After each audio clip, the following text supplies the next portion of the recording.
Good morning. तर आज होता संडे आणि मी सकाळी लवकर आले होते स्टॉपला, कारण मला जायचं होतं आज भोसरीमध्ये उतरले. त्यानंतर ऑटोमध्ये बसले आणि मी चालले होते DY पाटील हॉस्पिटलला, म्हणजेच स्नेहल आणि मी चाललो होतो अपेक्षाकडे गेलो. जरा फ्रेश वगैरे झालो. नंतर आम्ही परत बाहेर स्टॉपला आलो होतो, कारण आम्हाला जायचं होतं पिंपरीच्या मूळचंद मिलला. तर सकाळी खूप जास्त घरातून लवकर निघालो होतो, सो नाश्ता पण केला नव्हता.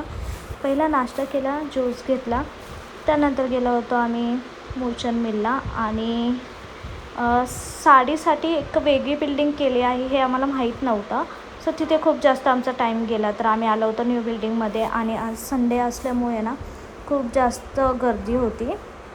नंतर पहिलं आम्ही लग्नाची साडी घ्यायचं असं ठरवलं होतं सप्तपदीसाठी, आणि ही साडी ना खूप जास्त आवडली होती मला, कारण हा माझा फेवरेट कलर आहे. मी माझ्या लग्नातसुद्धा पर्पल कलरची साडी घातली होती, म्हणून मी स्नेहलला पण पर्पल कलरची साडी घ्यायला लावली होती आणि खूप जास्त छान दिसत होती. नंतर बिल केलं. हळदीसाठी साडी बघायची होती, सो हळदीची साडीसुद्धा फायनल केली. साखरपुड्याची साडी घ्यायची होती, पण खूप कन्फ्यूज होतो आम्ही, पण फायनली आम्ही एक सिलेक्ट केली. त्यानंतर त्यावरती शेलासुद्धा मॅचिंग घेतला आम्ही आणि खूप जास्त शॉपिंग केली होती. आणि नंतर आम्ही परत चाललो होतो शगुन चौकामध्ये, कारण स्नेहलसाठी आम्हाला सँडल पण घ्यायची होती आणि थोडीशी ज्वेलरी पण घ्यायची होती. सो थोडी शॉपिंग केली. त्यानंतर आम्ही परत चाललो होतो DY पाटील हॉस्पिटलच्या इथे.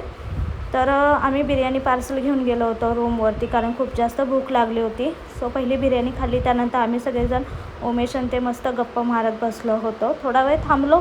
त्यानंतर मी परत आले होते भोसरीमध्ये, कारण मला जायचं होतं घरी.